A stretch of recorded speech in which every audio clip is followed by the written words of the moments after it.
गांव का एक छोटा सा किसान रामू अपनी मेहनत और लगन के लिए जाना जाता था।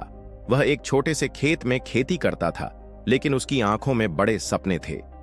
उसकी इच्छा थी कि वह अपने गांव को आत्मनिर्भर बनाए और आधुनिक तकनीकों से खेती करे। रामू के पास ज्यादा जमीन नहीं थी और जो थी वह भी उपजाऊ नहीं थी। गांव के दूसरे लोग उसे समझाते कि छोटे खेत से बड़ी तरक्की नहीं हो सकती, लेकिन रामू हार मानने वालों में से नहीं था। उसने खेती के नए तरीकों के बारे में किताबें पढ़नी शुरू की। उसने मोहन चाचा से सलाह लेने लगा, जो पढ़े लिखे और अनुभवी थे। रामू ने पारंपरिक खेती के बजाय जैविक खेती करने का फैसला किया। उसने बूंद बूंद सिंचाई प्रणाली लगाई ताकि पानी की बचत हो। गांव के लोग उसकी मेहनत देखकर हैरान थे। कुछ महीनों बाद रामू की फसल तैयार हुई। उसकी जैविक सब्जियां ताजी और स्वाद में लाजवाब थीं।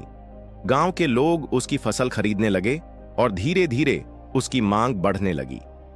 रामू ने अपने उत्पादों को शहर में बेचने का फैसला किया। वह हफ्ते में एक बार शहर जाकर अपनी सब्जियां बेचने लगा। उसकी सफलता ने गांव के अन्य किसानों को भी प्रेरित किया। धीरे धीरे गांव की खेती बदलने लगी और सभी किसानों की आमदनी बढ़ गई। अब गांव के लोग खुशहाल थे और रामू के सपने ने सच का रूप ले लिया था।